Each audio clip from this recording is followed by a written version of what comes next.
Isang magandang araw sa inyong lahat. Ang reaction video po natin ngayon ay galing kay Melvs Castle. Ang topic po ngayon ay iyak China, malaking karmayan. Resback ng Pilipinas, pinapatawa ng sanctions China. Chinese hacker holy. Oh, ito yung topic natin ngayon. I-subscribe natin si Melvs Castle. Nasa description po ang link niya. Umpisa na natin, guys. Iyak China, kinakarma na, mga uhaw kasi kayo sa kapangyarihan. Matapos ngang sabay-sabay maghayag ng suporta ng Amerika, UK at New Zealand para sa Pilipinas, sabay-sabay rin tong na cyber attack ng Chinese hacker. Kahit ang Philippine Coast Guard ay hindi nakaligtas sa panghahack. Ibinalita kasi ni Pangulong Bongbong Marcos na hindi tatahimik ang international community sa pagdiit ng karapatan ng Pilipinas sa West Philippine Sea. Bilang matinding ganti ng Amerika, UK at New Zealand sa China hacker, nagpataw to ng mabibigat na sanctions sa China. Pinatawan agad ng sanctions ang China. Grabe naman yan. Maawa naman kayo sa China. Puro na lang kayo pang sa China eh. Pinagtutulong-tulungan nyo na yung China eh. Yung China nga, Pilipinas nga lang yung kinakalaban. Tapos kayo, kinakawawa nyo yung China. Pinagtulong-tulungan nyo na. Pinatawan agad ng sanction. Hindi yan tama. Iyak talaga kayo ngayon. Pinapasarado na rin ng United Kingdom ang Chinese Embassy doon. Hindi lang nga to basta pagkokondena sa cyber attack, kundi raw sa aggressive behavior ng China sa West Philippine Sea. And the disturbing reports of Chinese intimidation and aggressive behavior in the South China Sea, and instructed the Chinese embassy to close them. However, their cumulative attempts to interfere with the United Kingdom's democracy have not succeeded. Dapat. Not succeeded naman pala. Tapos, attempt lang naman pala.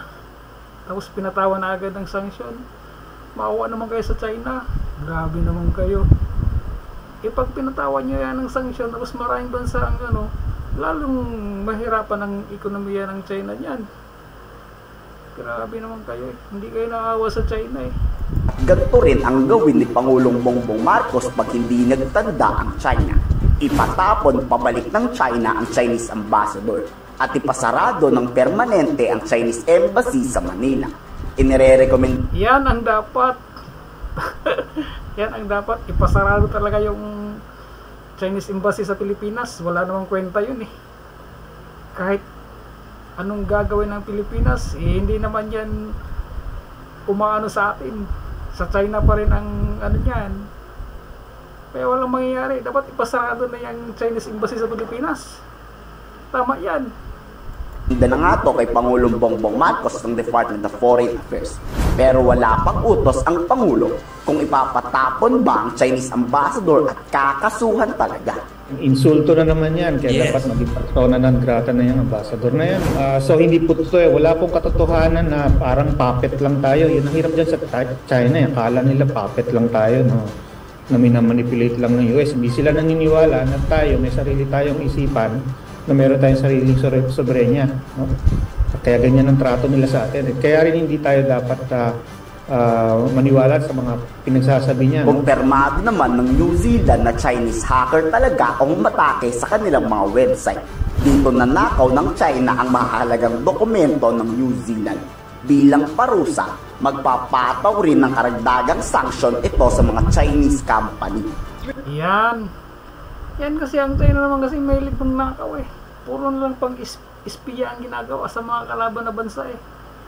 Dapat kasi tigilan na ng China ng mga ganyan na mga gawain para wala namang bansa na magagalit sa kanya. Wala tuloy yung sumusuporta sa kanya ngayon. Iyak tuloy ang China ngayon. Walang tumutulong na bansa. Maliban sa mga kaalyado nila. Pero hindi naman talagang open talaga sila. Ngayon, sisigaw sa international ang China. Walang kumakampi. Really is very rare for New Zealand government to speak up and name and shame another state for a hostile or malign act. Mapapakamot talaga ang China sa ulo. Pabagsak na kasi ng pabagsak ekonomiya ni Xi Jinping. Tapos mas lalo pa tong lalagapak dahil sa sanksyon na ipinapatupad laban sa kanila. Ano China? Kinakarma kayo ng malalaan. Napakasasama kasi ng ugali nyo. Pero alam nyo kung anong sagot ng mga Chinese? Inosente raw sila at wala raw ebidensya sa akusasyon na China talaga ang hacker. O diba? Napakasinungaling talaga. Kumpirmado na ng China ang hacker pero itinatanggi pa. 编凑、散布各种中国黑客威胁的虚假信息，现在又伙同英国大肆炒作所谓的中国网络攻击，甚至发起对华的无理单边制裁。中方对此坚决反对，已向美及相关方提出了严正交涉，将采取必要措施维护中方的合法权益。中方相关网络安全机构曾发布了美政府对中国及其他国家进行网络攻击的系列报告，但美国政府一直装模作样。我们敦促美方在网络空间采取负责任态度，更不要贼喊捉贼。 Karma na ang lumalapit sa China. Itaas na ang nagbibigta kung paano paparusahan ng masasama ang ugali. Problemado tuloy ang lahat ng Chinese company. Kayo sa tingin nyo, panahon na ba para i-boycott ang Chinese product na ibinibenta sa ating bansa? Pagkukondina sa agresibong aksyon ng China sa West Philippine Sea. Kayo, ikomento sa baba ang inyong salobin. Iyak China. O yun, ganito guys, no? Talagang hanggang dito na lang yung video natin. Para sa mga updated na mga balita ni Melv's Castle, i-subscribe nyo siya guys. Nasa description ng kanyang link. Maraming salamat sa panonood.